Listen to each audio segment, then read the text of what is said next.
খড়গপুরে দিলীপ ঘোষের বাংলো বিতর্ক। রেলের বাংলো দখলের অভিযোগ তৃণমূলের। খড়গপুরে গেলে রেলের বাংলোয় দিলীপ, প্রাক্তন সাংসদের বিরুদ্ধে জবরদখলের অভিযোগ। তৃণমূলের অভিযোগ ওড়ালেন দিলীপ ঘোষ। মানুষকে পরিষেবায় অফিস বলে দাবি দিলীপ ঘোষের।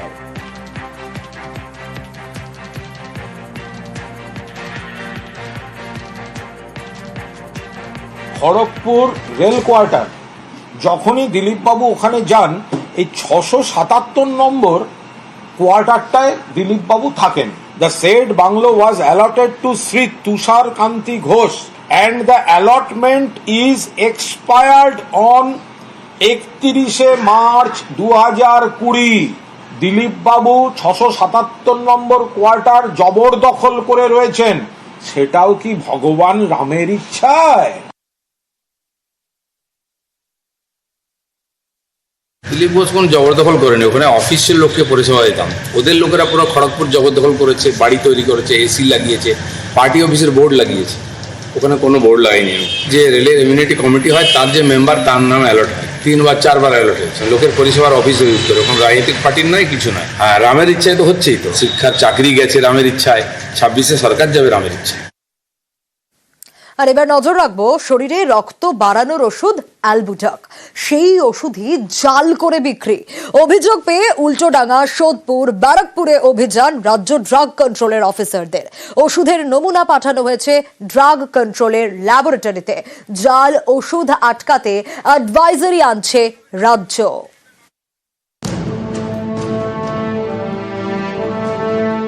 কখনো হাওড়ার আমতা থেকে বিপুল জাল ওষুধ উদ্ধার হয়, গ্রেফতার সংস্থার মালিক। কখনো আবার মেহতা বিল্ডিং, বাগড়ি মার্কেটে অভিযান, সেখান থেকে নমুনা নিয়ে পরীক্ষা। রাজ্য ড্রাগ কন্ট্রোল অফিসারদের নজরে এবার অ্যালবুটাক। শরীরে রক্ত বাড়ানোর জন্য এই ওষুধ কাজে লাগে। অভিযোগ, এই ওষুধই জাল করা হয়েছে। এরপর দোকানে দোকানে বিক্রি। এ নিয়ে নবান্নের নির্দেশের পরেই ময়দানে নামেন ড্রাগ কন্ট্রোলের অফিসাররা। শুক্রবার হানা দেন উল্টোডাঙ্গা, উত্তর 24 পরগনার সোদপুর এবং ব্যারাকপুরে। ওষুধের নমুনা সংগ্রহ করেন, পাঠিয়ে দেন ল্যাবরেটরিতে। জানা গিয়েছে, যে ব্যাচের ওষুধ নিয়ে অভিযোগ, সেই ব্যাচের ওষুধ তুলে নেওয়া হয়েছে।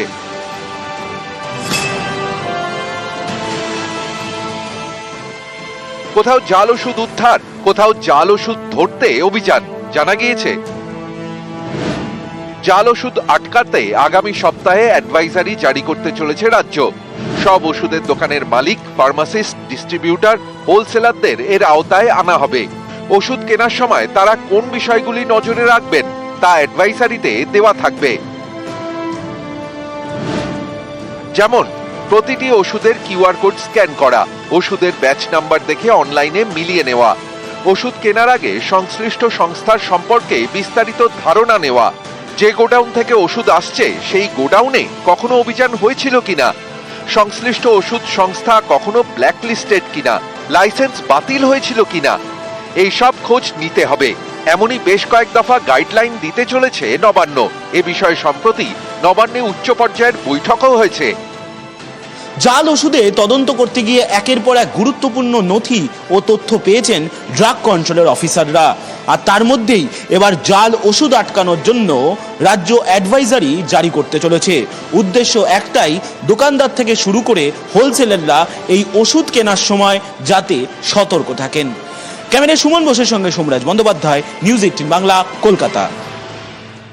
ওয়েদার আপডেটে আমরা নজর রাখবো, কারণ গরমে জ্বালা দক্ষিণবঙ্গে। এই গরম একটু হলেও কমতে পারে। হ্যাঁ, রবিবার থেকে রাজ্যে বৃষ্টির পূর্বাভাস। 2 বঙ্গে স্বস্তির বৃষ্টি হতে পারে, জানিয়ে দিল আবহাওয়া দপ্তর।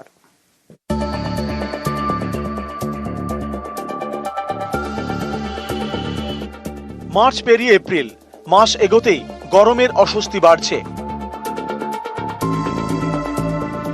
এরই মধ্যে স্বস্তির বৃষ্টিতে ভিজতে পারে বাংলা, জানিয়ে দিল আবহাওয়া দপ্তর।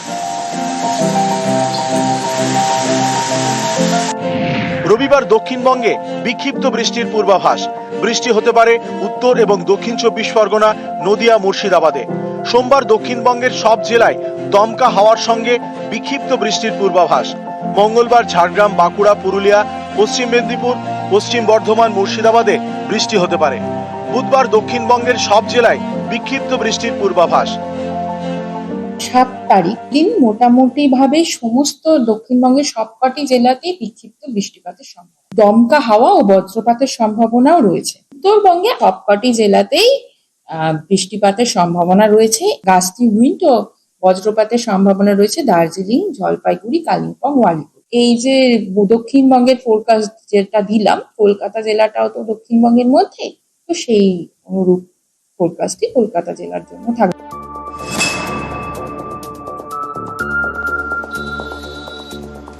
চাঁদিফাটা গরম ঝাড়গ্রামে। শনিবার ঝাড়গ্রামে গরম 41 ছুঁয়েছে।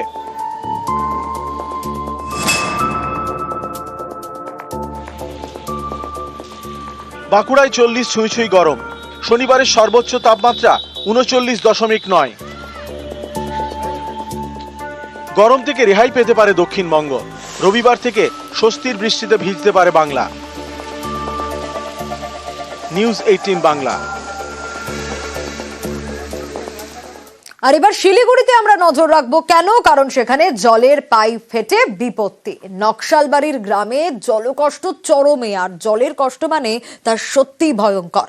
অভিযোগ কি, রাস্তার কাজ চলার সময় পাইপ ফেটে যায়। এই জলের পাইপ ফেটে যাওয়ার পর থেকেই শুরু দুর্ভোগ।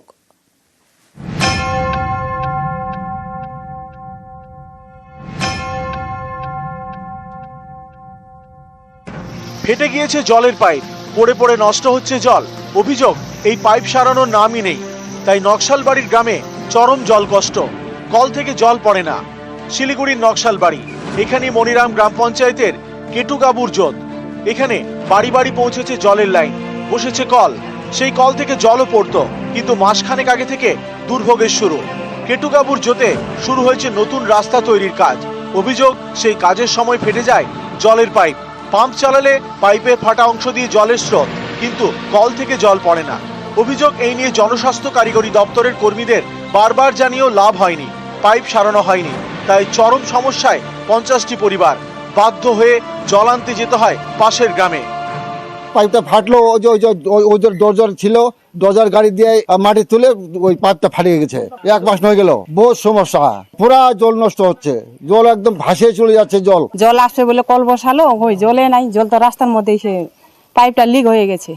কই নজর, টিপকল বসায় গেল, কোনো খবর নাই কারো জল আসুক না আসুক। কই ওটা খালি দেখার একটা কি শো, কল দিছি মানে জল নাই তো। 1 মাস ধরে তো রাস্তার কাজ শুরুই হয়নি। যদিও পাইপ ফাটতে পারে, ঠিক আছে, হয়তো রাস্তার কাজের ক্ষেত্রে কোনো সময় পাইপ লিকেজ হয়ে গেছে।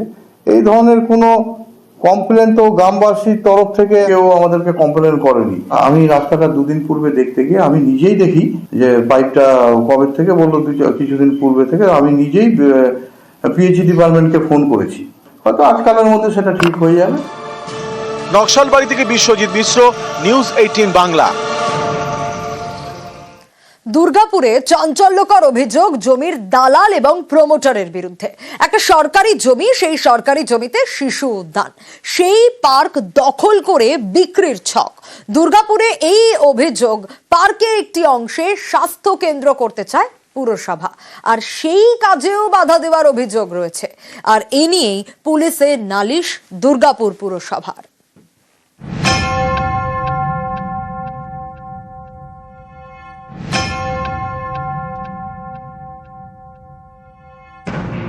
এটা সরকারি জমি, টাঙানো রয়েছে বোর্ড, লেখা মিলন মন্দির শিশু উদ্যান, শিশুদের খেলার জন্য পার্ক। এই জমি দখল করে বিক্রির ছক। চাঞ্চল্যকর অভিযোগ দুর্গাপুরে। পাড়ারও কিছু দালাল এসেছিল, বললো যে এটা আমাদের জায়গা আছে, আমার বাবা এটা করে দিয়ে গেছে, কিন্তু আমরা বললাম না, এটা কিছু হবে না, এটা শিশু উদ্যানই হবে। তো শিশু উদ্যানে নিয়ে আমরা লড়ছি। তো আমরা সবসময় চাই যে সরকারি জায়গা জনগণের কাজে লাগুক। দুর্গাপুর পুরসভার 14 নম্বর ওয়ার্ড, নতুন পল্লী মিলন মন্দির, এখানেই রয়েছে শিশু উদ্যান। এই জমিরই একটি অংশে স্বাস্থ্যকেন্দ্র তৈরি করতে চায় দুর্গাপুর পুরসভা। অভিযোগ, তা করতে বারে বারে বাধা দেয় জমির দালাল এবং প্রমোটার। থমকে যায় স্বাস্থ্যকেন্দ্র তৈরির কাজ। কিছু দালাল বলতে পাড়ারও আছে, বাইরেরও আছে, কোনো প্রমোটারও এসে বলছে যে আমরা জমিটা কিনেছি। তো সেই দালাল চক্রের বাধাতে স্বাস্থ্যকেন্দ্রটা হয়ে ওঠেনি। আমরা চাই এই জমিতে স্বাস্থ্যকেন্দ্র হোক। জমিটি কার নামে নথিভুক্ত জানতে চেয়ে ভূমি দপ্তরে চিঠি দেয় দুর্গাপুর পুরসভা। চিঠির উত্তরে তারা জানতে পারে এটা সরকারি জমি। এরপরেই দুর্গাপুর থানায় নালিশ জানায় পুরসভা। সরকারি জমিতে দালাল চক্র এসে এটা করার চেষ্টা করেছিল, কিন্তু আমরা যেহেতু চিঠি করেছি বিএলআরও স্যারকে এবং বিএলআরও স্যার যথারীতি আমাদেরকে রিপোর্ট দিয়েছেন, রিপোর্ট ম্যাপ সমস্ত কিছু দিয়েছেন। হ্যাঁ, বিক্রি করার চক্রান্ত ছাড়া কি বলবেন, এটা বিক্রি করার জন্যই এটা করেছেন। দুর্গাপুর থেকে অর্পণ চক্রবর্তী, নিউজ 18 বাংলা। আবার মিষ্টিমুখ বাংলার। জিআই স্বীকৃতি পেল বাংলার সাদা বোঁদে। কামারপুকুরের বিখ্যাত মিষ্টি সাদা বোঁদে, মতিচুরের লাড্ডু, ছানা বড়ার পর জিআই স্বীকৃতি পেল এবার সাদা বোঁদে।